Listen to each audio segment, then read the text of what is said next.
এটা ক্ষেত্রফলটা করে ফেলেন।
এটা আপনার এই পাশটা ফিল আপ করতে হবে না, কারণ রেজিস্ট্রেশন ফি আলাদা ফিল আপ করলে এখানে স্বাক্ষর করছেন। আচ্ছা, ঠিক আছে, টাকা দিন। খাতা আনছেন? খাতা, আচ্ছা ঠিক আছে। খাতা, ক্যালকুলেটর, কলম, কাঠ, পেন্সিল, স্কেল এগুলো রাখবেন সবসময়।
না, এটা এটা আপনি যত্ন করে রাখবেন, যতবার বেতন দিবেন ততবার এই রিসিপ্টটি আনতে হবে। খাতার মধ্যে একটা পেজের মধ্যে স্টেপলার আটকায় রাখবেন, ঠিক আছে?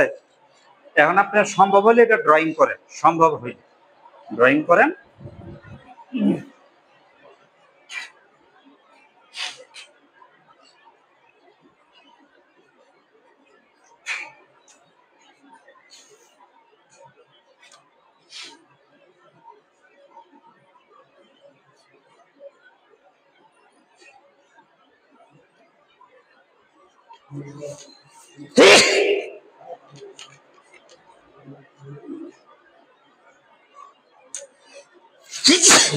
আলহামদুলিল্লাহ।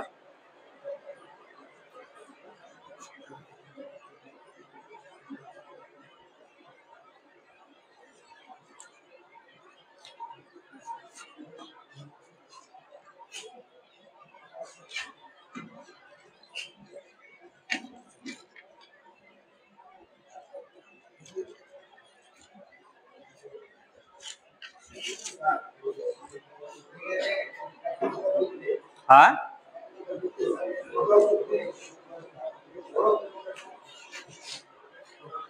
কয় নাম্বার? 1 নাম্বার। এইখান থেকে এই পর্যন্ত হইল বড় অক্ষর।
অর্ধবৃত্তাকাশের সূত্রটা কি?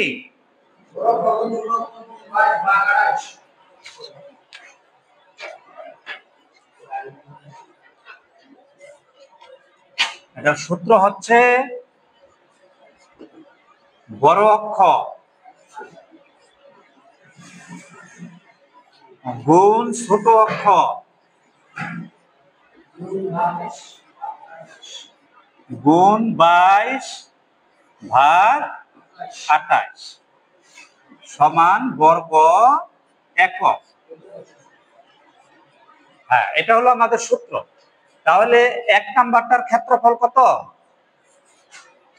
1 নাম্বার প্লটের বড় অক্ষ হইল 100 ফুট, ছোট অক্ষ কত?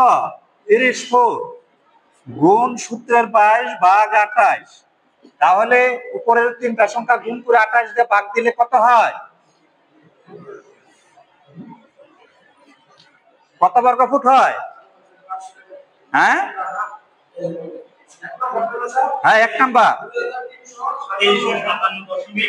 2300 ও 357.1428 কি স্কয়ার ফিট, বর্গ ফুট। 2 নাম্বার প্লটের বড় অক্ষ কত? বড় অক্ষ 200 ফুট, এইখান থেকে দইরা এই পর্যন্ত। হ্যাঁ, এটা হলো বড় অক্ষ 200 ফুট, ছোট অক্ষ কত? 40 ফুট। ও না, 80 ফুট, রাইট। এই যে এটা হলো বড় ছোট অক্ষ 80 ফুট, গুণ সূত্রের 22 ভাগ 28। তাহলে কত বর্গ ফুট হয়? 12,571.4285 স্কয়ার ফিট, বর্গ ফুট। তাহলে বড় অক্ষ 200 ফুট, এখান থেকে এই পর্যন্ত 200 ফুট, ছোট অক্ষ হলো মাঝখানের যে মাপটা 80 ফুট, সূত্রের 22 ভাগ সূত্রের 28। আচ্ছা, তাহলে এই দুইটা হলো প্লাসের প্লট, তাহলে এই দুটো একসাথে যোগ করে ফেলি। হ্যাঁ, আচ্ছা, তাহলে এই দুইটা যোগ করলে কত হয়? 14,928.5713 স্কয়ার ফিট। আচ্ছা, এখন ছোট অক্ষ 3 নাম্বার প্লট, 3 নাম্বার প্লটের ক্ষেত্রফল এদিক দিয়ে লিখি। তাহলে বড় অক্ষ হইল 100 ফুট, ছোট অক্ষ কত? 40 ফুট, গুণ সূত্রের 22 ভাগ 28। তাহলে এইটার কত হয়? তিনটা সংখ্যা গুণ করে 28 দিয়ে ভাগ দিলে কত হয়? 3142.85। 8 পর আর ডিজিট নাই, থাকার কথা 71। যা আছে তাই লিখবেন, 4 ডিজিট পর্যন্ত লিখবেন। আচ্ছা, তাহলে আমাদের 3 নাম্বার প্লটের যে ক্ষেত্রফল এটা কি মাইনাস হয়ে যাবে, তাই না? তাহলে এই যে 1 নাম্বার আর 2 নাম্বার, এটা টোটাল ক্ষেত্রফল 14,928.5713 বর্গ ফুট, এর থেকে মাইনাস হয়ে যাবে। তাহলে 0.3142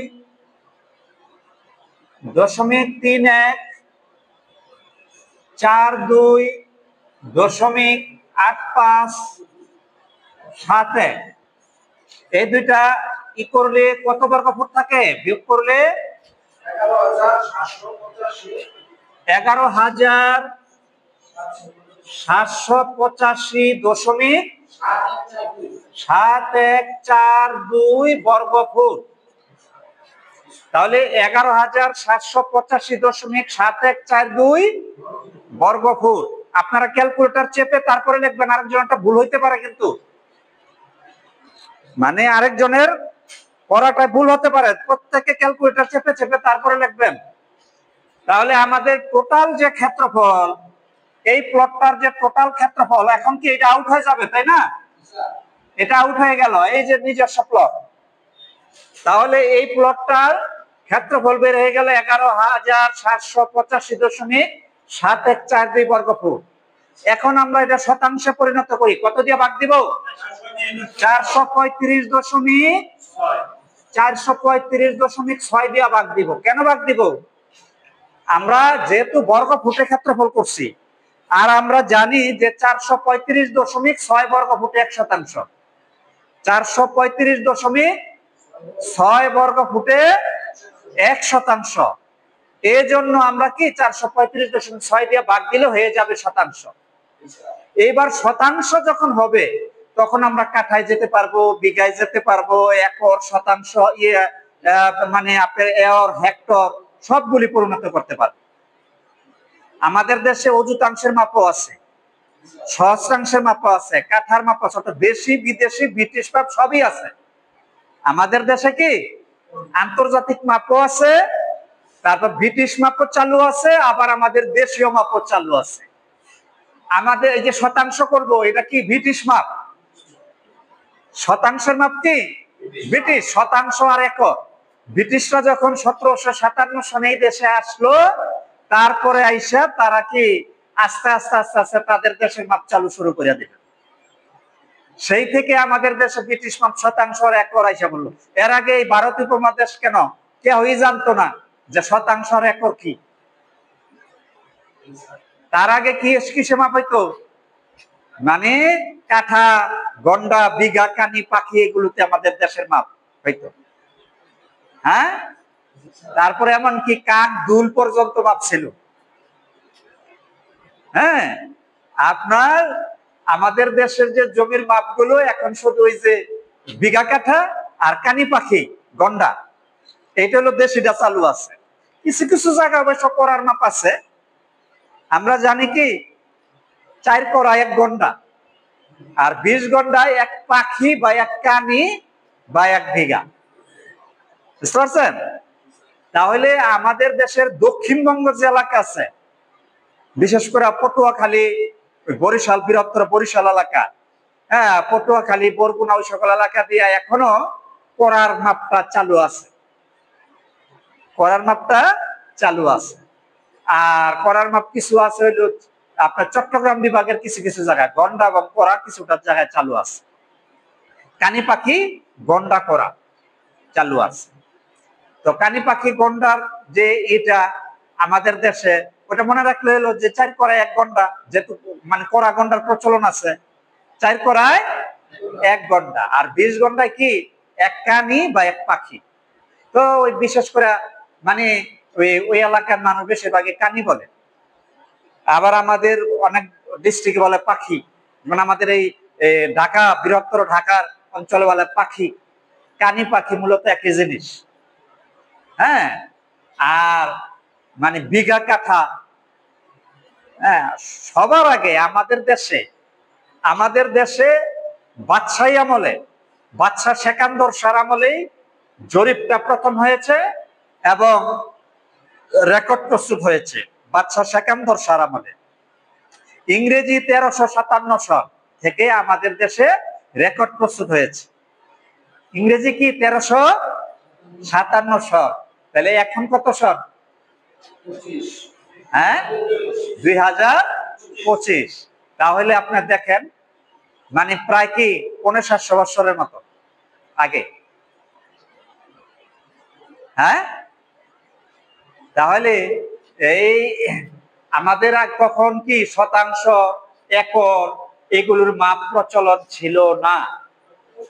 আচ্ছা, তো আমাদের দেশে, ওয়ালাইকুম আসসালাম, এই ব্যাপার দেরি করে আসতেছে। তো আমাদের দেশে মানে বাদশাহী আমলে, বাদশাহ সেকান্দর শাহর আমলে এই ভারতীয় উপমহাদেশে মানে সর্বপ্রথম ভূমির রেকর্ড প্রস্তুত হয়। এর আগে মানে মুসলমানরা এই ভারত উপমহাদেশে আসার আগে হিন্দু বাদশাহীদের আমলে কোন জরিপ প্রথা ছিল না। বুঝতে পারছেন? মানে আপনারা জানেন জরিপ বিজ্ঞানের সূতিকাগার আবিষ্কার কোথায় হয়? মিশর। এই যে আজকের যে জরিপ বিজ্ঞান, যে জ্যামিতি বিদ্যা, জ্যামিতি শব্দের অর্থ কি? ভূমির পরিমাপ।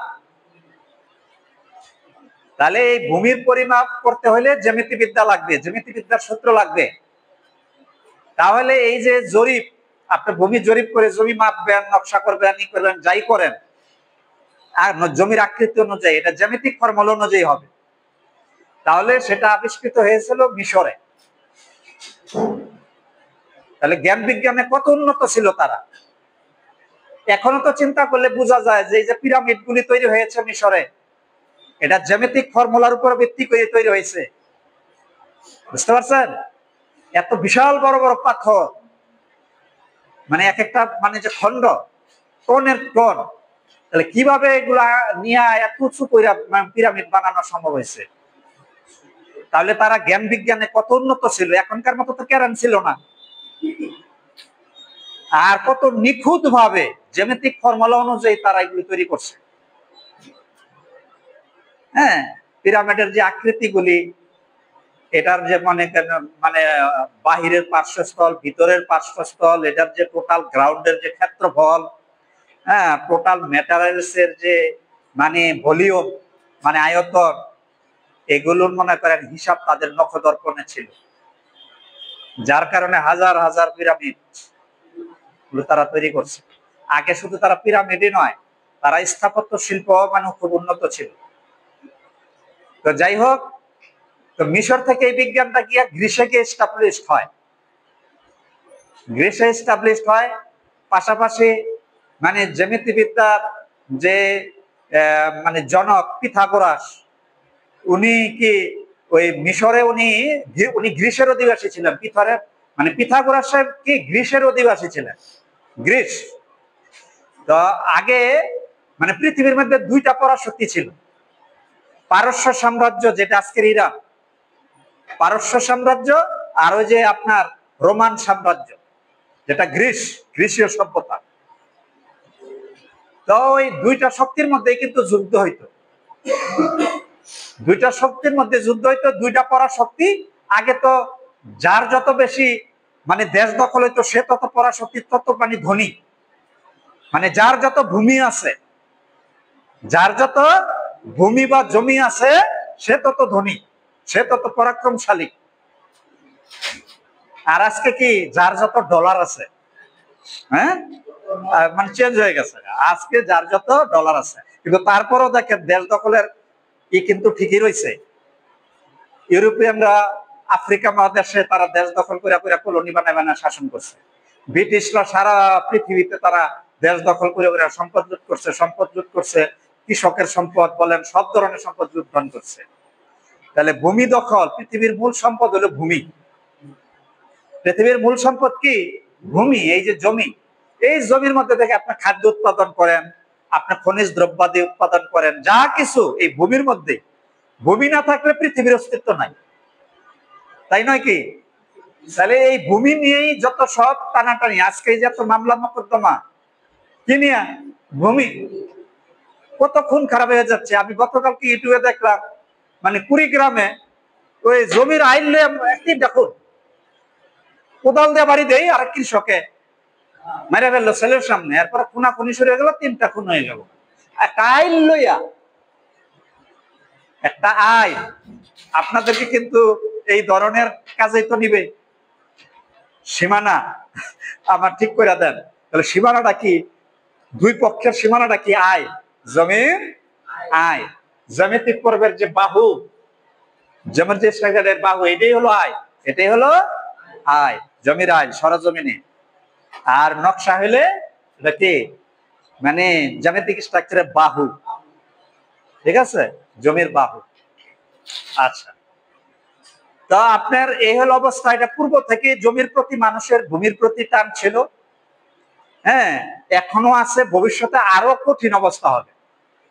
আমাদের এই যে আমাদের দেশেই দেখেন কত ভূমিদস্যু, বড় বড় ভূমিদস্যু, এরা প্রয়োজনে কি গুন্ডামাস্তান পালে, প্রশাসনের লোক পালে, তাদেরকে মাসোয়ারা রেগুলার দেয়, হ্যাঁ, এমনকি মনে করেন বিচারালয় পর্যন্ত তাদের হাত, দেখা যায় তাদের পক্ষে রায় আসে।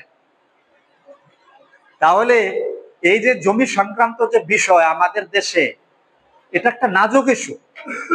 পৃথিবীর প্রাচীন সময়ে যেরকম নাজুক ইস্যু ছিল, এখনো নাজুক ইস্যু। তো যেটা বলছিলাম, তো পারস্য একবার কি করলো, রোমান সাম্রাজ্যের, তখন মিশরটা রোমান সাম্রাজ্যের অধীনে ছিল, তখন এটা দখল করে নিয়ে গেল পারস্যলারা।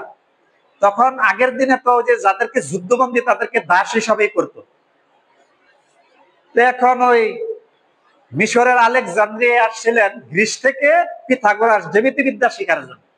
উনি প্রথম জীবনে ছিল গণিতবিদ, তো উনি জ্যামিতিবিদ্যা শিখার জন্য মিশরের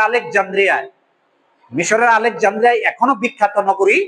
এটা আগে ছিল সামুদ্রিক বন্দর শহর, হ্যাঁ, এটা খুব বিখ্যাত একটা এলাকা আলেকজান্দ্রিয়া। এটা ভূমধ্যসাগরের তীরে, মিশরের একদম উত্তরে ভূমধ্যসাগরের তীরে, হ্যাঁ, আজও পর্যন্ত এটা বিখ্যাত বন্দর। তো এই আলেকজান্দ্রিয়া থেকে উনি জ্যামিতিবিদ্যা শিখতে আসছেন।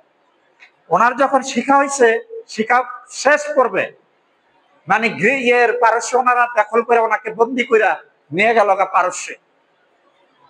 এখন পারস্যে উনি যখন বন্দি হইয়া যান, তখন পারস্যওয়ালারা কিন্তু আগের যারা এছাড়া কিন্তু আবার জ্ঞানী গুণী দেরাবারি করতো, মানে সম্মান করত। উনি দেখে যে উনি ভালো শিক্ষিত গণিতবিদ, জ্যামিতিবিদ, তো ওনাকে মনে করেন যে মানে ওই যে বন্দিশালার টিচিং এর দায়িত্ব দিছে এবং তাকে কাজেও লাগে। এখন উনি ওইখানে গিয়ে আবার পাইলেন ত্রিকোণমিতির সন্ধান। মানে ওই যে মিশর থেকে এই জ্ঞানটা তো পৃথিবীর বিভিন্ন জায়গায় গেছে, তো পারস্যলার এই জ্ঞানটাকে আবার ত্রিকোণমিতি পর্যায়ে নিয়ে গেছে। মানে ত্রিভুজের যে 3টা কোণ 180 ডিগ্রি, ত্রিভুজের 3 কোণের সমষ্টিগত 180 ডিগ্রি, এইটার উপর ভিত্তি করে ত্রিকোণমিতিটা গড়ে উঠছে। এই যে বিল্ডিং কনস্ট্রাকশন করে আমরা তৈরি করি, এগুলো তো জ্যামিতিক ফর্মুলা, ত্রিকোণমিতির ফর্মুলা, পরিমিতির ফর্মুলা ইউজ করে আমরা করি। তাহলে এই যে জ্যামিতি, পরিমিতি, ত্রিকোণমিতির জ্ঞানটাই আমাদের 2 শ্রেণীর পেশাজীবীর কাজে লাগে। এক হইলো যারা সার্ভেয়ার বা আমিন, আরেক হইলো যারা সিভিল ইঞ্জিনিয়ার। যত পৃথিবীতে এই সভ্য যুগে যত ভূমির ব্যবহার, যত এই যে নকশা তৈরি হয়েছে সার্ভেয়াররা করছে, যত বিল্ডিং কনস্ট্রাকশন কারা করছে সিভিল ইঞ্জিনিয়াররা করছে। তাহলে এই 2 শ্রেণীর পেশাজীবীর এই জ্যামিতিবিদ্যার জ্ঞানটা কাজে লাগে, তাই না?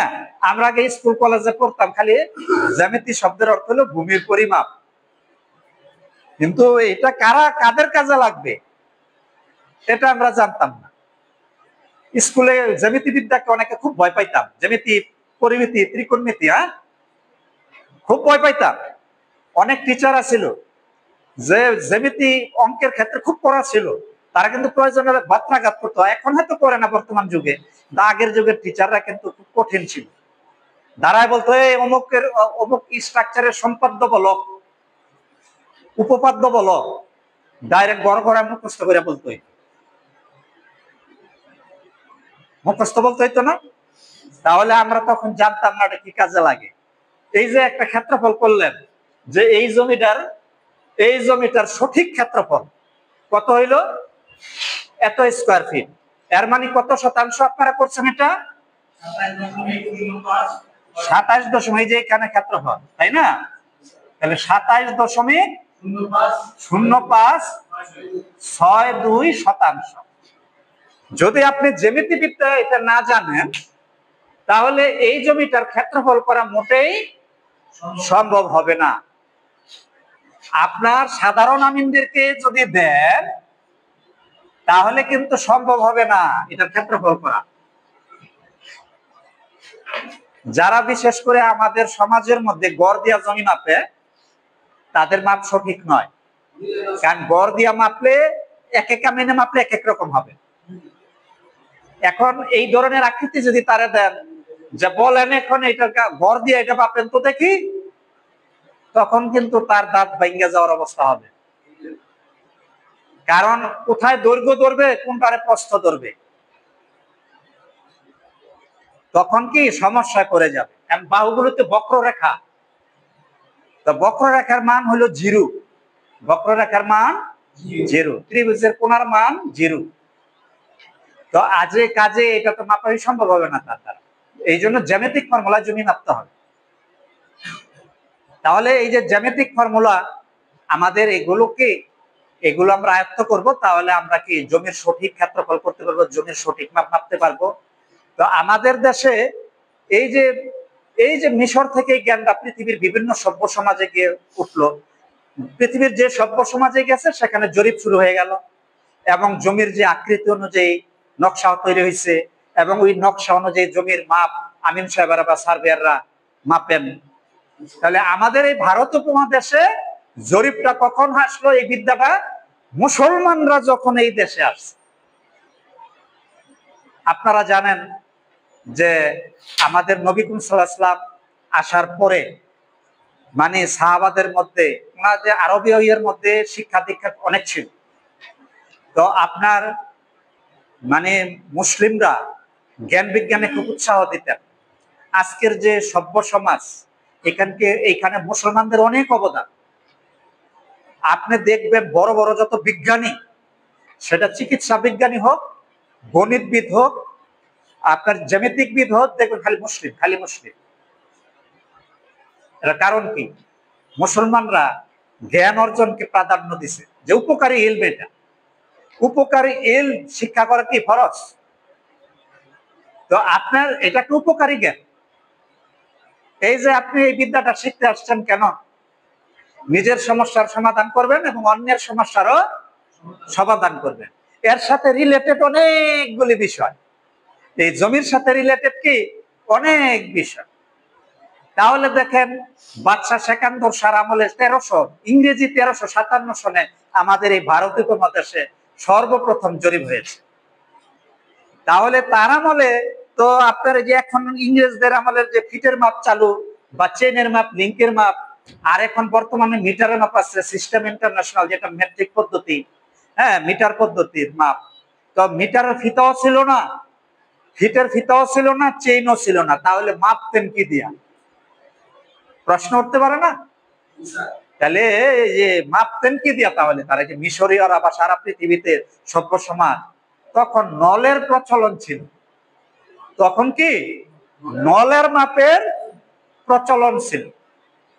বাঁশের যে টুকরা, মানে লম্বা যে চিকন যে মলি বাঁশ, এটা বিভিন্ন সাইজের ছিল। ওই এক এক দেশে এক এক নল, কোন দেশে মনে করেন 10 ফুটি নল, বা হাতে 10 হাতে নল, 5 হাতি নল, মানে 6 হাতি নল, 7 হাতি নল, এরকম বিভিন্ন নল সাইজের করে ওইটাতে জমি মাপ। কারণ ক্ষেত্রফলটা আসতো বর্গ হাতে, 18 ইঞ্চির যে হাত, ক্ষেত্রফলটা আসতো বর্গ হাতে। এই নলের যে মাপটা, এই যে নলটা যে আপনি তৈরি করছেন, এটা হাতের মাপ। তাহলে আমরা জানি 18 ইঞ্চিতে 1 হাত, আর 2 হাতে 1 গজ। বাদশা যে মানে গজের মাপটা কিন্তু আজকের না, এটা প্রাচীন। আমাদের দেশে যে গজের মাপটা, এটাকে বলা হয় সেকান্দরি গজ। আমাদের এই ভারত উপমহাদেশে যে গজের মাপটা ছিল, তাকে বলতো সেকান্দরি গজ। অর্থাৎ মানে 2 হাতে, মানে 18 ইঞ্চিতে 1 হাত, আর 2 হাতে হলো 1 গজ। ওয়ালাইকুম আসসালাম, কেমন আছেন? অনেকদিন পরে দেখা হইলো, আসেন। যাই হোক, তাহলে এই যে আপনার 18 ইঞ্চির হাত, মানুষ বড় ছোট হয় তাই না? তো সবার হাতের মাপ কিন্তু এক না। তো স্ট্যান্ডার্ড একটা মাপ হলো যে 18 ইঞ্চির একটা স্ট্যান্ডার্ড মাপ আছে। এই 18 ইঞ্চির স্ট্যান্ডার্ড মাপের হলো 18 ইঞ্চিতে 1 হাত, আর 2 হাতে 1 গজ। এই গজের যে মাপটা, এই যে 18 ইঞ্চি বা 1 হাত, এটা কি নলে সাইজ করা থাকতো। ওই নল দিয়া তখন জমি মাপ, টোটাল ক্ষেত্রফলটা কত বর্গ হাত সেই হিসাব করে এটাকে করতো। যেটা তখন কি মানে বাদশাহী আমলে আমাদের দেশে তখন কি শতাংশ একরের মাপ ছিল? ছিল না, কারণ ইংরেজরা তো তখন আমাদের দেশ দখল করে নেয় নাই। ইংরেজরা 1757 সনে দেশ দখল করছে, 1757 সনে। আর কি হয়েছে, জরিপ হয়েছে হলো ভারতীয় 1357 সনে। তাহলে কত বছর, কয়শো বছর? 400 বছর, 400 বছরের মতো নাকি? আচ্ছা, তাহলে এই যে 13, 14, 15, 16, 17, তাহলে 500 বছর। তাহলে এই যে 400-500 বছর জমি মাপ হয়েছে, তাহলে কি শতাংশ করে মাপ হয় নাই, এর হেক্টরও মাপ হয় নাই, তাহলে কিসে মাপ হয়েছে? মাপটা হয়েছে কানি পাখি গন্ডার মাপে। বাদশাহী আমলে কি শুরুটাই হয়েছে কানি পাখি গন্ডার মাপ। আমাদের দেশে যে কানি, হ্যাঁ, যে আমাদের দেশে কি, যে আমাদের দেশের যে মূল যে জমির পরিমাণটা সবচেয়ে ক্ষুদ্র ছিল হলো তিলের মাপ, তিল বা ধুল। যে 20 তিলে 1 ক্রান্তি, 3 ক্রান্তিতে 1 কড়া, 4 কড়ায় 1 গন্ডা, 20 গন্ডায় 1 কানি বা 1 পাখি। এটা যখন জমির পরিমাপ করবেন, আর অংশ করতে গেলে আবার ভিন্ন হয়ে যায়, যে 20 গন্ডায় 1 কি 20 গন্ডায় 1 আনা, আর 1 আনাটাই হলো এখানে জমির পরিমাপে গেল 1 কানি বা 1 পাখি। আর 16 কানিতে আমরা হইলো জমির মাপের ক্ষেত্রে 16 কানিতে 1 দ্রোণ, আর অংশের ক্ষেত্রে হইলো 16 আনায় সম্পূর্ণ অংশ। বা অনেকে বলেন 1 টাকা, আসলে 16 আনায় 1 টাকা এটার অংশের ক্ষেত্রে প্রযোজ্য না। যেমন আমাদের দেশে এই আনা গন্ডার হিসাবে কিন্তু আপনার দ্রব্যাদি বেচা বিক্রি করতাম, এটা একটা গাণিতিক হিসাব আমাদের দেশে। যেমন করতাম 1600 টাকা 1 সের, 1600 টাকা 1 সের। তো আমরা যখন আমিও ছোট সময় দেখছি আমার বাবাকে হিসাব নিকাশ করতো, আমার লেখা দিত যে তুই গিয়া এই নারিকেল তেল আনবি, হ্যাঁ, এরকম লেখা দিত যে আধা কেজি সরিষার তেল, 1 পোয়া নারিকেল তেল, তারপরে 1.5 কেজি আনবি কেরোসিন তেল। শিশি দইরা দইরা আঙ্গুলের মধ্যে ঝুলাই ঝুলাই মানুষ হাট বাজারে যায়। আমিও গেছি, হ্যাঁ। তা আব্বা এইভাবে লিখে দিত আমার বাবা। হ্যাঁ, ডাল আনবি, চাল আনবি, যেমন মনে করেন আনবি 15 কেজি চাল অথবা ডাল, হ্যাঁ, এইভাবে বিভিন্ন ভাবে লেখা দিত। ফর্দ দইরা দেখে দেখে কি দোকানদাররা গিয়ে বলতাম ফর্দ তৈরি করেন আগে, তো সেই ফর্দ তৈরি করে সে আমার সিরিয়াল মালামাল বুঝায় নিত। এখন আমরা হিসাব বুঝি না, কারণ যেহেতু প্রচলন নাই। অথচ আমাদের খাস দেশি হিসাব, যেটা পর্চা খতিয়ানে এখন ধরলেই দেখেন যে হিসাবটা আছে, অথচ কি আমরা এই হিসাব করতে সমর্থ নই। কারণ হইলো এই পদ্ধতিটা আমাদের দেশ থেকে উঠে গেছে। আমরাই বোধহয় মানে একটা জাতি যে আমাদের নিজ ভাষার প্রতিও যে আমাদের তেমন আগ্রহ নাই। আমরা দেখা যায় বাংলা শব্দই অনেকে কি প্রতিশব্দ বলে জানি না। যেমন ক্লাসে আপনারা জিজ্ঞান বইমাত্র ভাইবোন কি, বইপিত্র ভাইবোন কি, অথচ খাঁটি বাংলা শব্দ। হ্যাঁ, পুত্র বুঝেন, পত্র পত্র বুঝেন না, পত্রপত্রী কি, হ্যাঁ, দহিত্র দহিত্রী কি, অথচ খাঁটি বাংলা। হ্যাঁ, আমরা অনেক শব্দই জানি না। তারপরে মনে করেন আমাদের দেশে আমরা দেখেন আমাদের এই যে আমাদের দেশে গাণিতিক হিসাবগুলি বেমালুম আমরা ভুলে গেলাম, বেমালুম বাদ দিয়া দিলাম। এটা যে আমাদের দরকার, এটা আমাদের একটা কৃষ্টি কালচারের একটা অংশ। আজকে কি মানে এই পদ্ধতি না জানাতে এখন জমির পর্চা খতিয়ান নিলেই ধরা খায় যায়। হ্যাঁ, এই অংশ অনুযায়ী কে কতটুকু জমির পাবে এটা হিসাব করে দিতে হবে। আবার এই পর্চার অংশগুলি সঠিক আছে কিনা আইনজীবীর কাছে গেলে এটা আবার দেখতে হয়, এই অংশগুলি যোগ করে দেখতে হয়, তারপর বিয়োগ করতে হয়, গুণ করতে হয়, ভাগ করতে হয়। হ্যাঁ, মামলার ড্রাফটিং করলে ধাপে ধাপে এগুলি লিখতে হয়। এখন তো মনে করেন এই পদ্ধতি না থাকার কারণে আমরা সমস্যায় পড়েছি। উঠায় দাও কি ঠিক হয়েছে? ঠিক হয় নাই। এগুলো আমাদের চালু রাখি, আমাদের কৃষ্টি কালচারের অংশ, আমাদের শিক্ষার একটা অংশ, একটা পার্ট। যার কারণে আমরা সমস্যায় পড়তেছি। তো যাই হোক, বলছিলাম যে বাদশাহ সেকান্দর সার আমলে যে জমির পরিমাপগুলি হইতো, এই যে তিল, ক্রান্তি, করা, গন্ডা, হ্যাঁ, পাখি কানি, দ্রোণ, 16 কানিতে 1 দ্রোণ, অর্থাৎ যেটা আমরা বলি 16 বিঘা, 16 কানিতে 1 দ্রোণ। মুরব্বীদের কাছে শুনবেন বিভিন্ন ডিস্ট্রিক্টে, আমার দাদার এত দ্রোণ সম্পত্তি আছিল, এত আড়া সম্পত্তি ছিল, এত পুরা সম্পত্তি ছিল। আড়া, পুরা, দ্রোণ এগুলো কিন্তু বিভিন্ন জায়গায় এখনো চালু আছে। তারপর হাল, সিলেট অঞ্চলে কেদার, হাল, কেদার কালী, হ্যাঁ, হাল কেদার এগুলো চালু ছিল। এটা আসাম প্রদেশ ছিল। তারপর হাল, কেদার কালী, অর্থাৎ মানে বিঘা বা কানি পাখিকে বলা হাল, কেদার, 1 কেদার, 1 বিঘা বা 1 কানি বা 1 পাখি, এটা বলা হইলো কেদার। আর তাদের এখানে হলো 12 কেদারে 1 হাল। বলে আমার দাদার এত হাল সম্পত্তি আছে, হ্যাঁ, আমার বংশাবলীর এত হাল সম্পত্তি ছিল। এখন আমরা কি বলি, এত একর সম্পত্তি, সর্বোচ্চটা এত একর সম্পত্তি। তাহলে বাদশাহ সেকান্দর সার আমলে কানি, পাখি, গন্ডার হিসাবে কি সর্বপ্রথম মানে রেকর্ড গুলি হয়েছে। আমরা সেই হিসাবে জমি হিসাব করতাম যে 20 গন্ডায় 1 কানি বা 1 পাখি।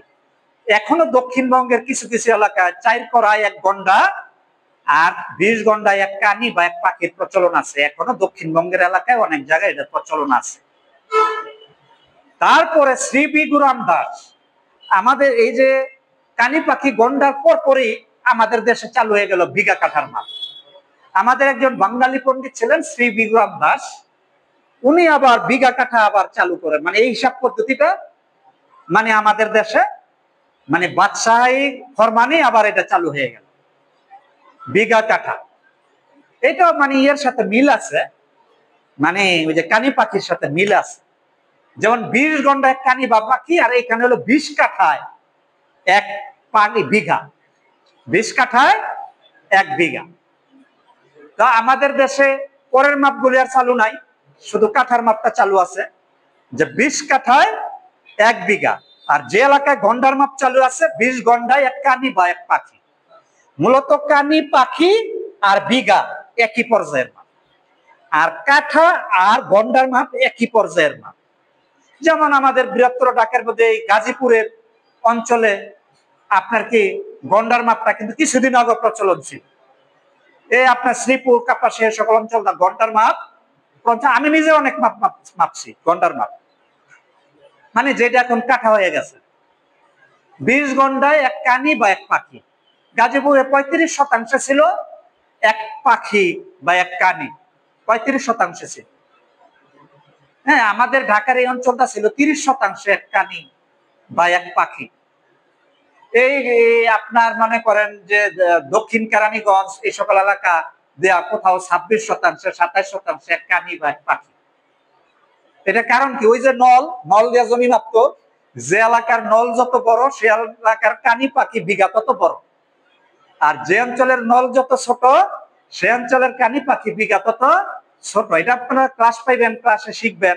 কারণ এক জায়গায় 10 হাতি নল দিয়ে মাপে, আরেক জায়গায় ধরেন 5 হাতি নল দিয়ে মাপে, তাহলে 2 জায়গার বিঘা কানি তো পার্থক্য আছে। ছোট নলের এলাকার বিঘা কানির পাখির মাপ ছোট, আর বড় নল এলাকার বিঘা কানি মাপ হইলো বড়। তো এটার যখন হিসাব করবেন তখন এটা বুঝতে পারবেন। তাহলে বাদশাহ সেকান্দর সার আমলে আমাদের দেশে কানি, পাখির মাপ এরপরে আবার কি শুরু হয়ে গেল আমাদের বিঘা কাঠার মাপ। তাহলে কানি পাখি আর বিঘা কাঠা এটা আমাদের খাস দেশি মাপ। 20 কাঠায় 1 বিঘা বা 20 গন্ডায় 1 কানি বা 1 পাখি, এই যে মাপটা কানি পাখি গন্ডা আর কি মানে বিঘা কাঠা, এটা হলো আমাদের দেশি মাপ। তারপরে এই যে 400-500 বছর পরে আমাদের দেশে ভারত উপমহাদেশের জমি রেকর্ড সবকিছুই ছিল। বাদশাহী আমলে সবচেয়ে বেশি জরিপ হয়েছে বাদশাহ আপনার শেরশাহর আমলে। শেরশাহর আমলে ব্যাপক জরিপ হয়েছে ভারতবর্ষ। আমাদের ভারতবর্ষের সীমা কিন্তু আজকের যে ভারত এতটুকুই ছিল না। আমাদের এই যে মানে মায়ানমার, এই মায়ানমার এদিকে ধরেন আপনি এগুলো যে আজকে যে 7 সিস্টার্স বলেন, এগুলো নিয়ে আপনার মনে করেন যে নেপাল টেপাল সহ একদম আফগানিস্তান সহ এগুলো ছিল ভারতবর্ষ। ভারতবর্ষ কিন্তু অনেক বড়। হ্যাঁ, তিব্বতেরও অংশ ছিল ভারতের, যেটা আজকে চীন দখল করে নিচ্ছে। এই তিব্বত ভারতবর্ষে ছিল বাদশাহী আমল। তাহলে আপনার মনে করেন যে বাদশাহ শেরশাহ, শেরশাহর নাম শুনছেন না আপনারা? উনি 1540 থেকে 45 সন আমাদের এই যে ভারত উপমহাদেশে ব্যাপক জরিপ কার্যক্রম চালাইছে। উনি ব্যাপক জরিপ কার্যক্রম চালিয়েছিলেন বাদশাহ শেরশাহ। ওনার দেওয়া কিছু শব্দ জরিপ চলাকালীন যে বিভিন্ন স্টেজ, মানে এগুলো এখনো ব্যবহার করি, ওই শব্দগুলো এখনো চালু আছে। বাদশাহ শেরশাহ একজন উদ্ভাবনীময় ক্ষমতাধর বাদশাহ ছিলেন। উনি খুবই উদ্ভাবনীময় ক্ষমতাধর বাদশাহ ছিলেন বাদশাহ শেরশাহ। ওনার হিস্টোরি করে দেখবেন। ওনার দেওয়া যে সকল শব্দ, এই যে আজকে আপনারা আমিন বলছেন, আমিন শব্দ পাইলেন কোথা থেকে? বাদশাহ শেরশাহ দেওয়ার শব্দ। যারা ভূমি জরিপকারী হবে তারা হবে আমিল, আমিল থেকে আমিন শব্দ উৎপত্তি হয়েছে অপভ্রংশ হয়ে। আর এই যে কানুন গু, প্রত্যেকটা ভূমি অফিসে উপজেলায় কানুন গুর একটা পোস্ট আছে আজও পর্যন্ত, যেটা ব্রিটিশরাই সহ নড়চড় করে নাই। কানুন গুর একটা পোস্ট আছে, সার্ভেয়ারের যেরকম পোস্ট আছে আমিনের, এরকম কানুন গুর একটা পোস্ট আছে। ভূমি অফিসে গেলে দেখবেন উপজেলা একটা কানুন গো সিল আছে, যে খারিজের পর্সার মধ্যে দেখবেন কানুন গুর সিল, সার্ভেয়ারের সিল দেখবেন। তাহলে এই কানুন গো অর্থাৎ যিনি ভূমি ব্যবস্থাপনার দায়িত্বে থাকবেন, অর্থাৎ মানে খাজনা টাজনা এগুলো যা আদায় করবেন, হ্যাঁ জমি খারিজ টারিজ করার সময় যিনি কাজ করবেন তার কাজ ছিল হইলো কানুন গো। আর যিনি মানে প্রজাদের মধ্যে সীমানার যে সকল বিশৃঙ্খলা আছে সীমানা নির্ধারণ করে দিবেন, জরিপ কার্যক্রম চালাইবেন, সেই নকশা অনুযায়ী প্লট করে দিবেন, হ্যাঁ জমি মাপবেন, প্রজাদের মধ্যে যে সকল ঝগড়াঝাটি আছে এগুলো মীমাংসা করে দিবেন, তার পদবি ছিল আমিন। তার পদবি কি ছিল? আমিন। তাহলে তার দেওয়া শব্দ। তারপরে যে খতিয়ান শব্দটা, খতিয়ান এটা কোনো ইংরেজি শব্দ না, এটাও মানে বাদশাহ শেরশাহর দেওয়া শব্দ। এগুলো সব ফার্সি ভাষা থেকে আগত শব্দ।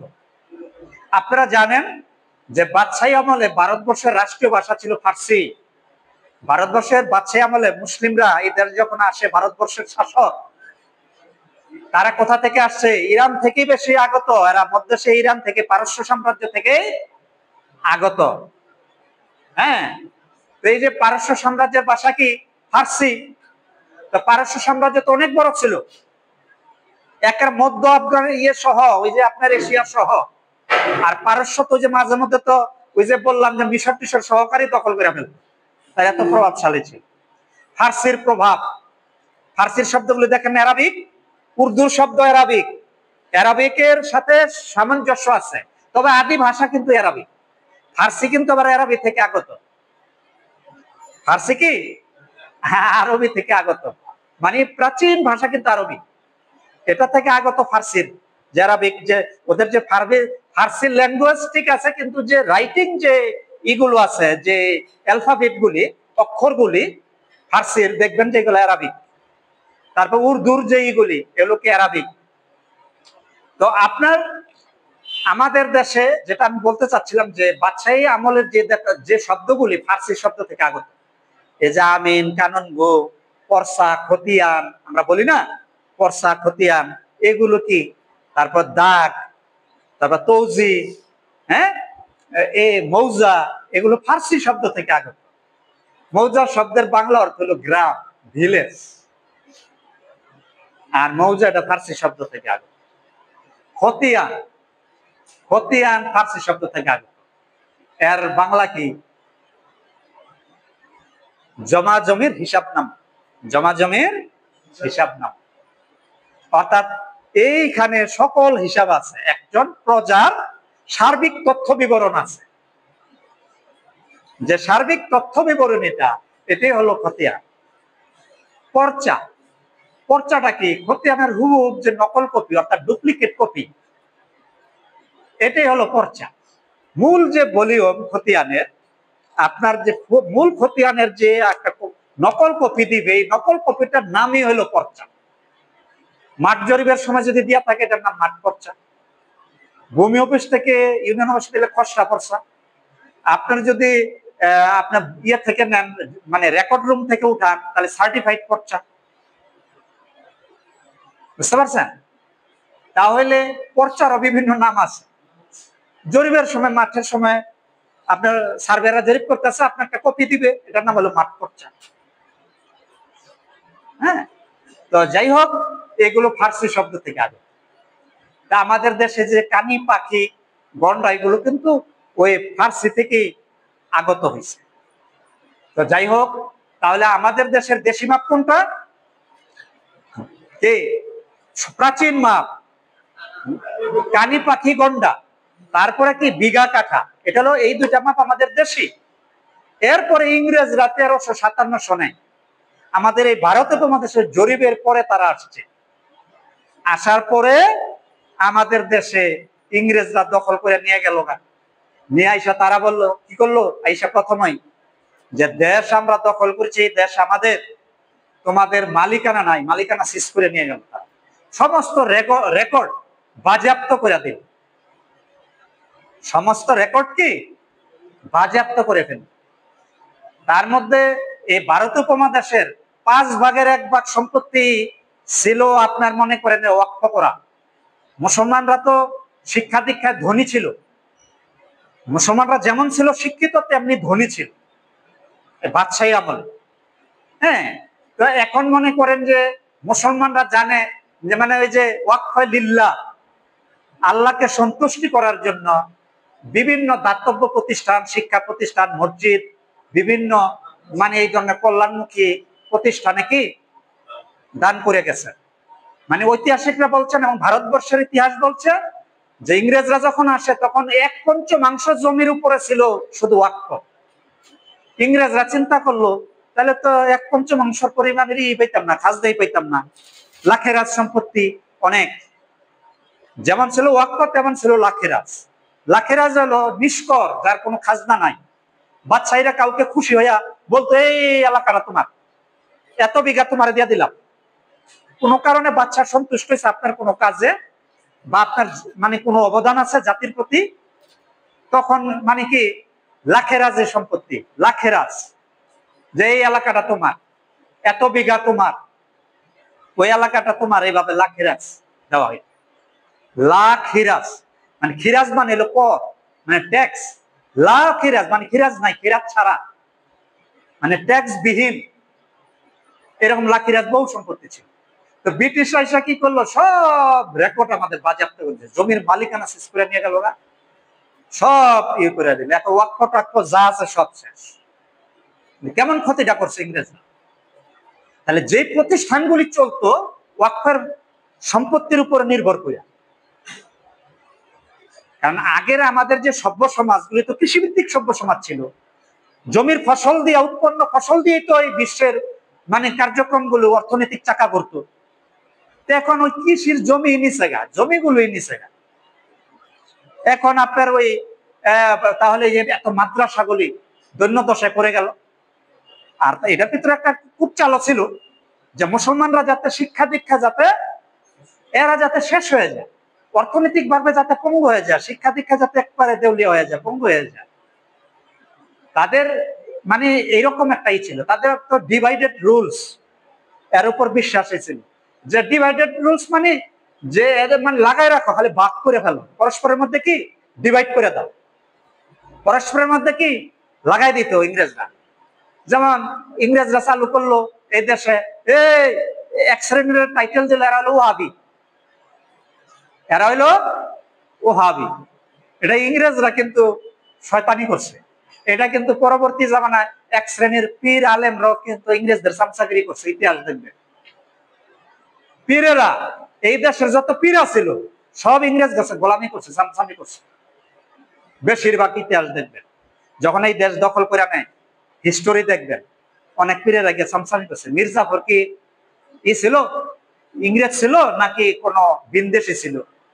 বর্ষাটি বেগম সে কি দূরের কেউ ছিল? তাহলে এই বাঙালি জাতি, এই যে মির্জাফর উনি ছিল সেনাপ্রধান, সেনাপ্রধান যদি বেইমানি করে আর কি করার আছে?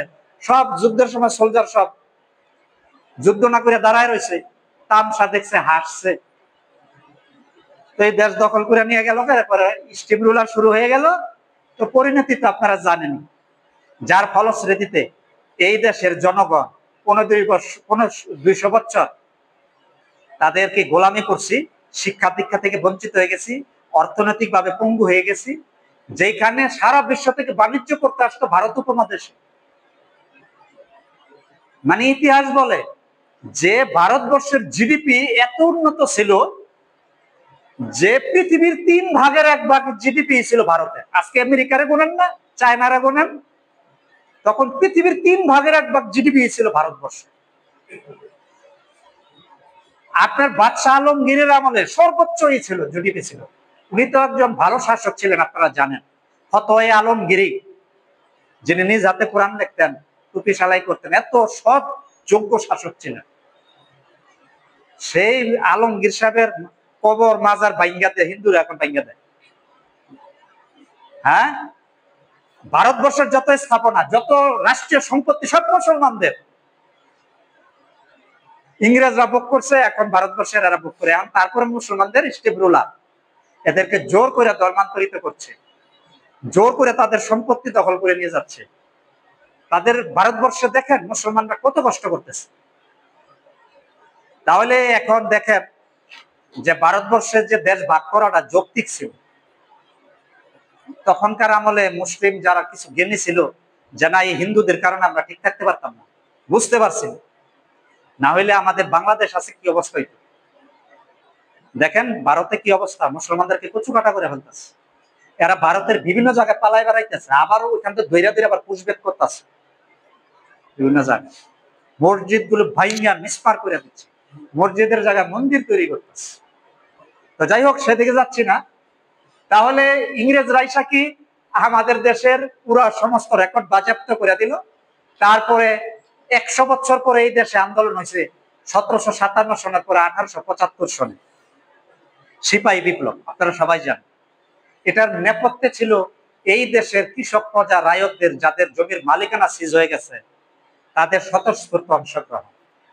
তখন ইংল্যান্ডের রানী চিন্তা করলে ইস্ট ইন্ডিয়া একটা কোম্পানি, কিন্তু সে কিন্তু কোন ইংল্যান্ডের কোন রাষ্ট্রীয় কোন বাহিনী না, এরা বণিক শ্রেণী, মানে ব্যবসা করতে দেশ দখল করে নিয়ে গেছে। শুধু আমাদের দেশের এই মুনাফেক মির্জাফরের মতো কিছু লোকের কারণে, না তো একটা বণিক শ্রেণী কিভাবে একটা দেশ দখল করে নিয়ে যায়?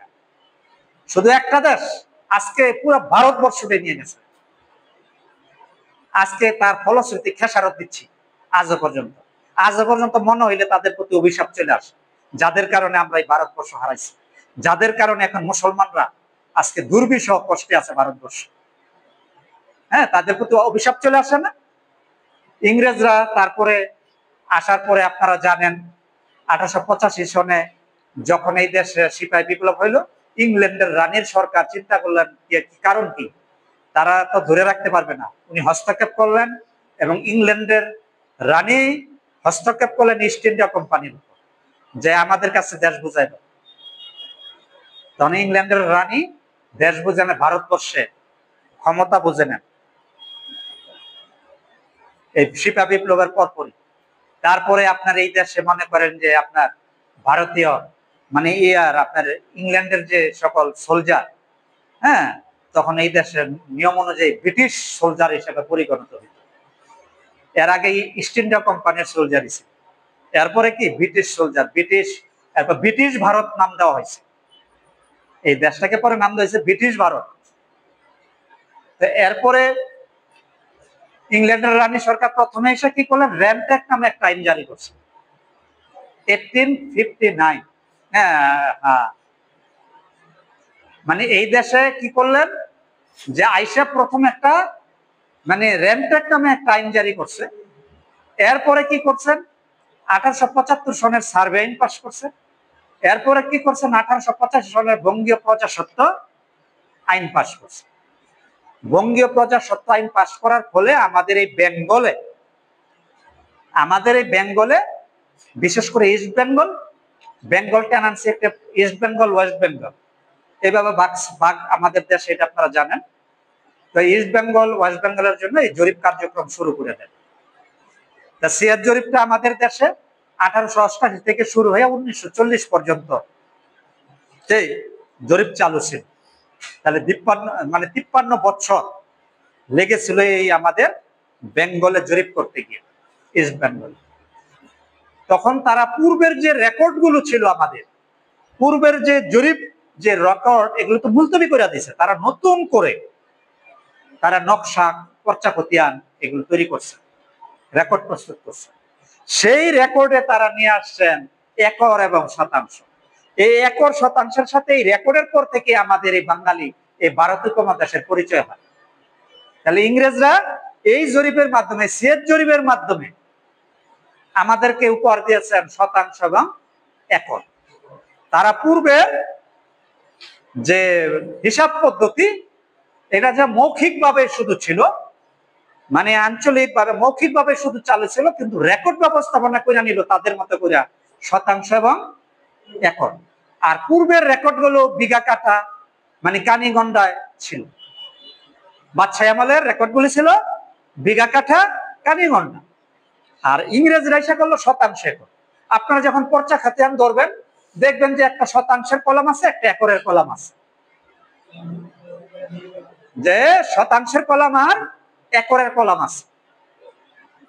এখন মনে করেন আমাদের এই শতাংশ একরকে এখন আবার ভেঙে আমরা আরো ছোট করে ফেলছি, কারণ আমাদের দেশে এমন অবস্থা হয়েছে যে অনেকের শতাংশ পর্যন্ত জমি নেই। শতাংশ কি মানে শতাংশ ভগ্নাংশ হয়ে গেছে, মানে দশমিক পদ্ধতিতে হয়ে গেছে। যেমন মনে করেন একজনের ভাগে পড়ছে হলো 0.25 শতাংশ, এর মানে কি পোয়া শতাংশ। এখন একজনের শতাংশ হলো 0.35 শতাংশ, তাহলে এখন তারা কি বলতে হইব, 0.35 শতাংশই বলতে হবে। আর পাবলিকে বুঝাইতে হইব যে পোয়া শতাংশের একটু উপরে, পোয়া শতাংশের একটু উপরে। তাহলে এই জিনিসটাকে এখন অযুতাংশ করা হয়েছে, যে প্রথম করা হয় সহস্রাংশ। অনেক দলিল পাবেন আপনারা যে লেখা সহস্রাংশ, এত সহস্রাংশ জমি। শতাংশ এর পাশাপাশি লেখা আছে এত সহস্রাংশ। তাহলে সহস্রাংশ মানে 1 শতাংশকে 10টা ভাগে ভাগ করে ফেলা হয়েছে। এই এক একটা ভাগের নাম হলো সহস্রাংশ। তাহলে 1 শতাংশ সমান 10 সহস্রাংশ। আর 1 শতাংশকে এরপরে আবার ভাগ করে ফেলা হয়েছে 100টা ভাগে ভাগ করে ফেলা হয়েছে, একে বলা হয় অযুতাংশ। 1 শতাংশকে 100 ভাগে ভাগ করা হয়েছে, এই এক একটা ভাগের নাম হচ্ছে অযুতাংশ। তাহলে 1 শতাংশ সমান হলো 100 অযুতাংশ, আর 1 শতাংশ সমান হলো 10 সহস্রাংশ। এখন যদি বলা হয় যে এই শতাংশকে অযুতাংশ লিখবেন, তাহলে এটাকে 100 দিয়ে গুণ করতে হবে। তাহলে 100 দিয়ে গুণ করলে এটা কত হবে, 25 অযুতাংশ হবে। কি হবে, 25 অযুতাংশ। তাহলে এই 0.35টা কি হবে, 35 অযুতাংশ হয়ে যাবে। তাহলে এখনকার দলিলগুলোতে দেখবেন যে অযুতাংশ, আর এখন যা জরিপ হচ্ছে আবার দেখবেন যে অযুতাংশের কলাম আছে। এখন লেটেস্ট যে জরিপগুলি হচ্ছে দেখবেন যে অযুতাংশ, কে জানি আমাকে একটা ইও পাঠাইছিলেন, হ্যাঁ বিডিএস, এটার মধ্যে দেখবেন যে অযুতাংশের কলাম আসছে। কারণ আমাদের যে ঢাকার কথাই ধরেন, 2% মধ্যে মনে করেন দাদার বাড়ি না, 2% জমির মধ্যে। আমাদের ওল্ড সিটিতে তো অবস্থা আরো খারাপ, 0.5%, 0.25% এর মধ্যে দাদার মালিকানা বা বাবার মালিকানা, এরপর আবার ভাই বোন আরো আসছে, তাদের এটার মধ্যে তারা বসবাস করতেছে, বিল্ডিং করে বসবাস করতেছে। কিন্তু জমির যে মালিকানা অংশানুপাতিক, হ্যাঁ, তাহলে অংশানুপাতিক আসলে কি অযুতাংশ চলে আসবে না শতাংশ থেকে? যেত অযুতাংশ। আপনারা এখন বেশিরভাগই জমি মাপবেন, বিশেষ করে ঢাকা বা ঘনবসতিপূর্ণ যে সকল সিটি আছে, অযুতাংশে সহস্রাংশে মাপতে হবে।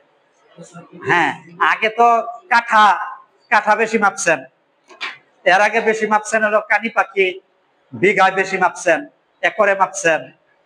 হ্যাঁ, তো এখন মনে করেন যে বেশিরভাগই মাপবেন যে সহস্রাংশ অযুতাংশ, অযুতাংশই বেশি এখন, বেশিরভাগই অযুতাংশ। 100%, এই 100 অযুতাংশে 1%, আর 10 সহস্রাংশে 1%, এটা মনে রাখতে হবে।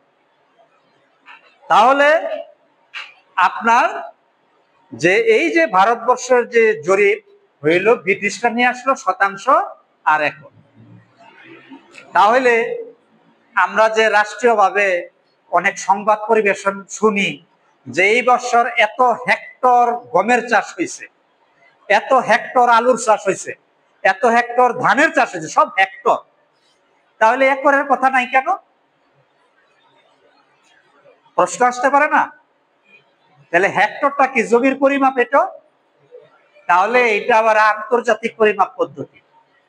সারা বিশ্বে পরিমাপ পদ্ধতি এক এক দেশে এক এক রকম। সারা বিশ্বের পরিমাপ পদ্ধতি কি?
আমি জমির মধ্যে দেখতেছি যে আপনি সীমানা দিচ্ছেন এখানে আছে এবার আছে মানে একটা মানুষ কি আপনাদের এখানে আছে ভাই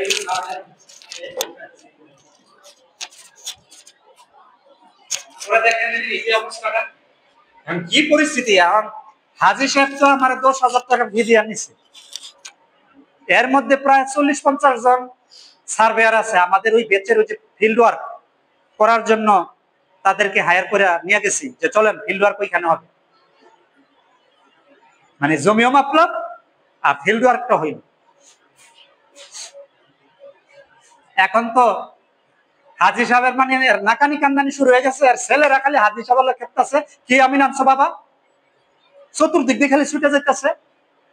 আরেক ব্যক্তির ঘরের মধ্যে গিয়া ফিতা চলে যায় আর কি, মানে মাইপা দেখি ফিতাটা ওইখানে চলে যায়। আসলে সে যে ঘরটা উঠাইছে এটা আমার মাটির ঘর, এইটা সে মাইপা উঠায় নাই, পিতৃপুরুষের ভিটা সে উঠাইছে 1 ফিট বাইজা যায়।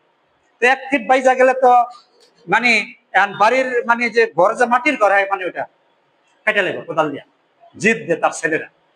আমি বললাম খবরদার, এটা করা যাবে না, ওনার জমি তো পাশে আছে, আমার ঘরে বাজায় দিব কেন? আমার এইখানে এত বর্গ ফিট, এই ঘরটার জন্য এত বর্গ ফিট আপনি পান, এত বর্গ ফিট পাশে তো আমার আছে আপনার সীমানার সাথে জমি, আমি ওইখানে দিয়ে দিব।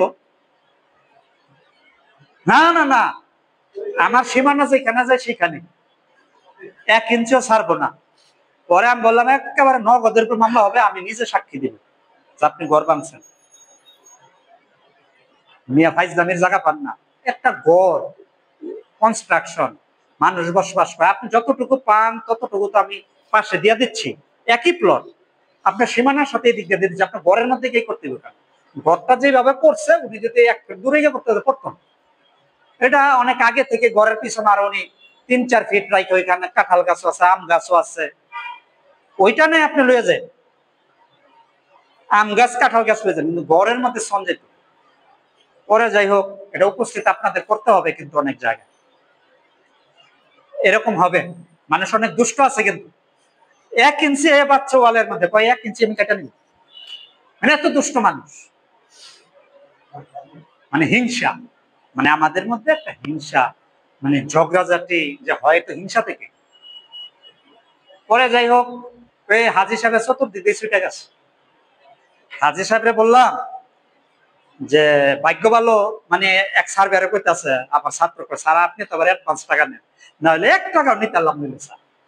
আমি বললাম যে শোনেন এইসব বিদ্যা তো আমার মুখস্থ, আপনার মোবাইলটা যেরকম চালাইতে পারেন না, আপনি পেট আগে ভরেন তারপরে না কথা বলেন। তা আমার এখানে ফি দিবে, রিসিপ্ট দিয়ে দিব, বাস তার জমি মাইপা দিবে, তার পিছনে কে ঘুরবে বলে আমারই দেন।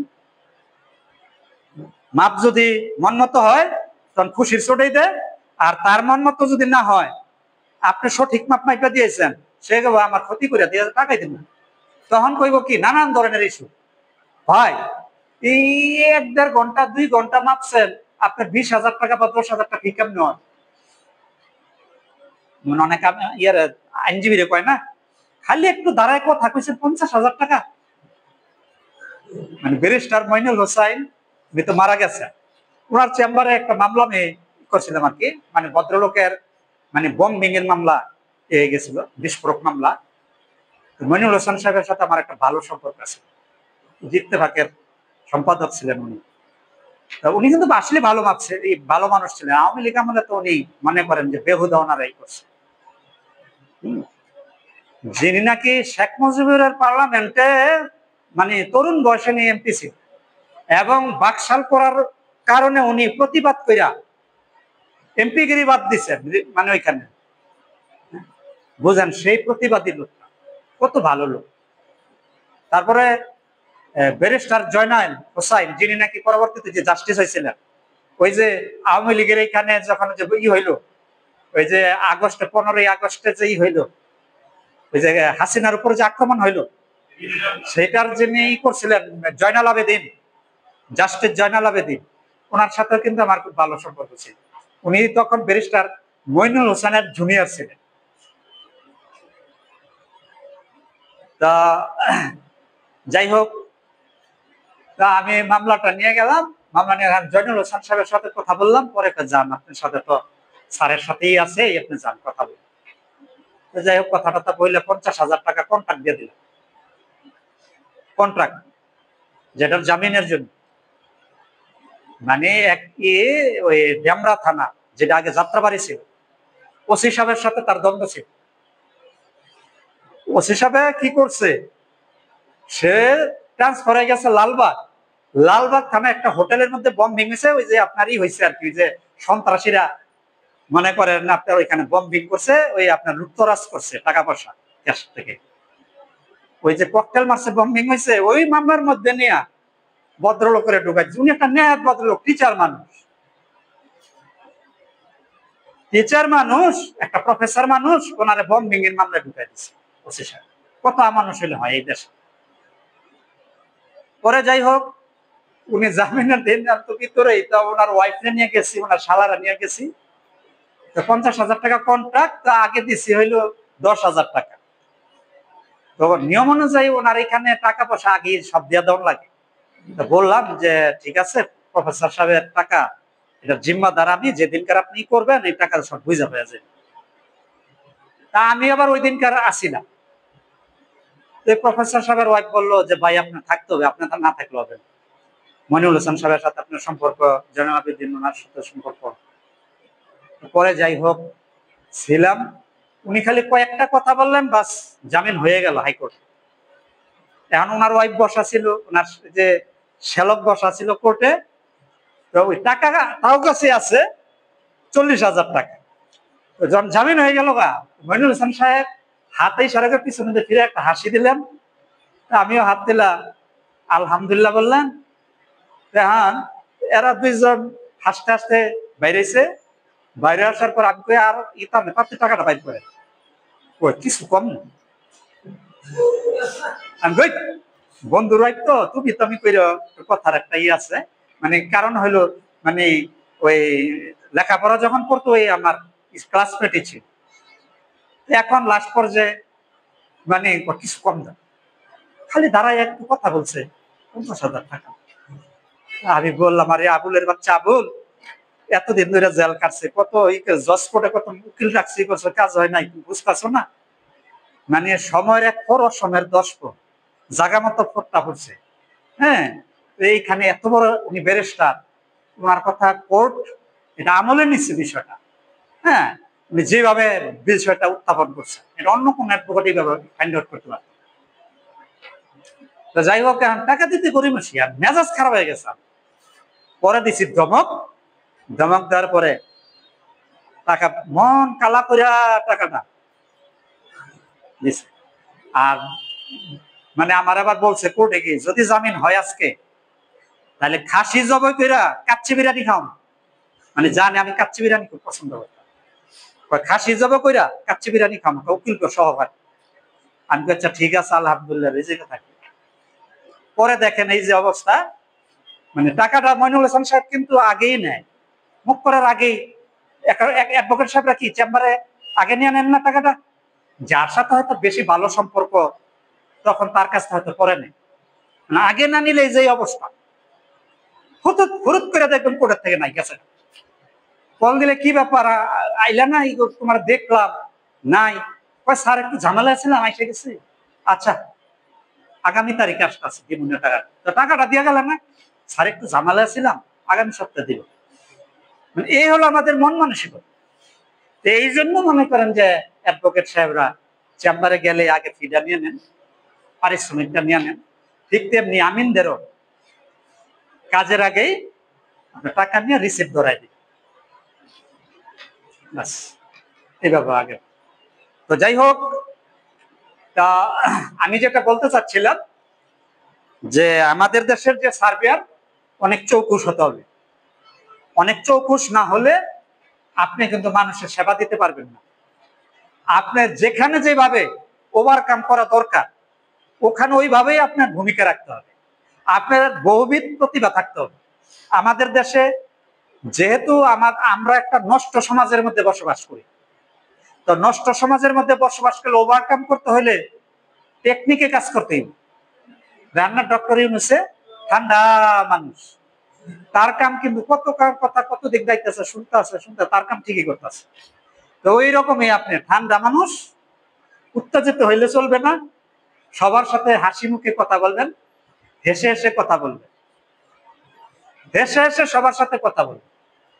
এমনকি আপনার এমপি পার্টি তার সাথে হেসে হেসে কথা বলবেন, আরে ভাই কেমন আছেন, শরীর স্বাস্থ্য ভালো নেই, কুশলাদি বিনিময় করবেন, সালাম বিনিময় করবেন, আগে কুশলাদি বিনিময় করবেন, এইভাবে জমি মাপবেন। যদি বলে কি এই আমার সীমানার মধ্যে দেখি আপনি এসে আমার খুঁটি কাটছেন, আরে তখন তার পাগলরে বুঝাইবেন কি, আরে আপনি জানেন এখানে আপনি এখানে যে খুঁটি কাটছে এখনো আপনার মানে আমি যদি সঠিকভাবে আপনি 2 ফুট ছেড়ে দেওয়া লাগবে আপনার, এখন আমি তো আপনার সেভ করলাম, দেখবেন যে খুব খুশি, যাক বাবা তারপর দেখা যায় সেভ করছে কিছু। বুঝেন নি কথাটা? পাগল রে বিভিন্ন ভাবে বুঝলাম লাগে, কারণ আমার নষ্ট সমাজ তো, বুঝতে পারছেন?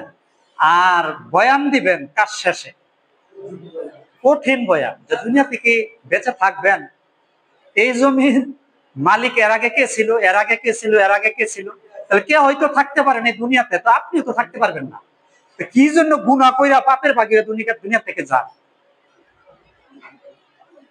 হ্যাঁ, কাল হাসরের মাঠে তো আল্লাহ পাক জড়াই দিবে, আপনার কাঁধে উঠাই দিবে, এটা 7 গুণ করে 7 তবক আসমান জমিনের ই করে দিবে, গলা উঠাই দিবে, আপনাকে বিশাল প্রকাণ্ড আকারে দিয়া এগুলো গাড়ে চাপাই দিবে।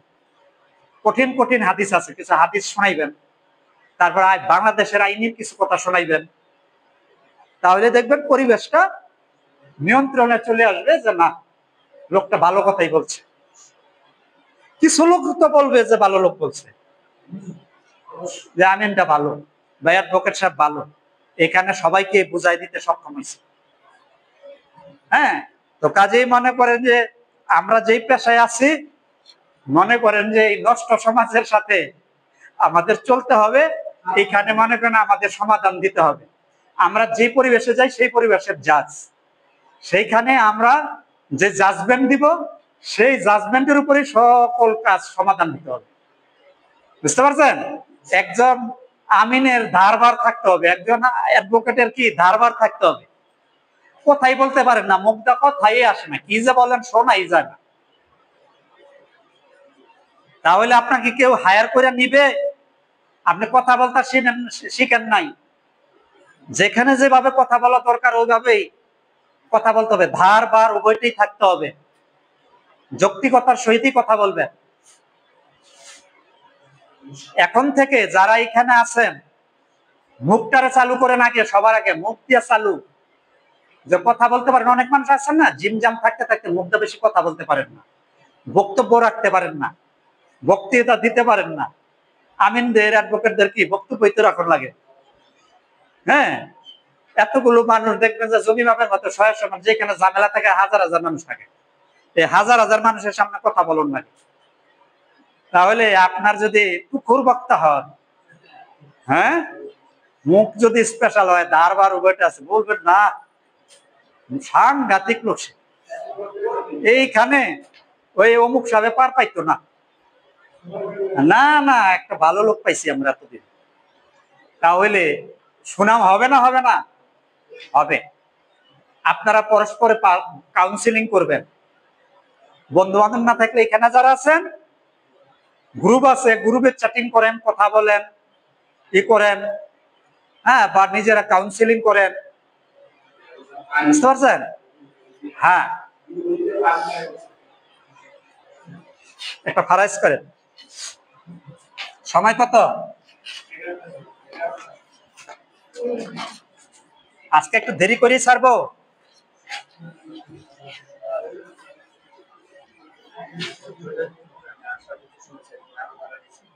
হ্যাঁ, হবে আজকে মারা গেছে তো আসছেন। আপনি কি যন্ত্রপাতি দিয়েছিলেন? কি ডিভাইডার ফিট স্কেল বুনিয়ার দিয়েছিলেন? আচ্ছা, এটা লইয়া খালি জানগা, বাকি এইগুলি আগামী ক্লাস পেয়ে যাবেন। ধরেন আমি নকশার কপিও দিচ্ছি।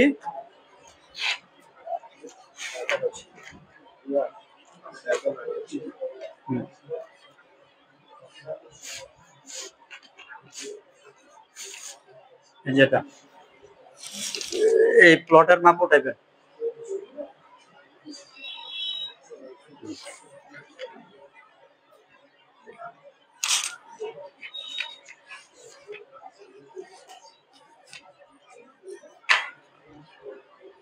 খাতাটা আপনার কত রোল?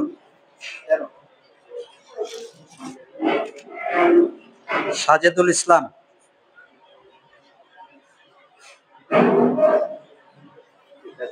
আজকে কত 25?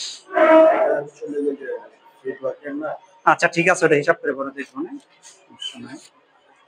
এই ভর্তি হইতে কে কে আসছেন? ফর্মটা দিয়ে দিই ভর্তি ফর্ম।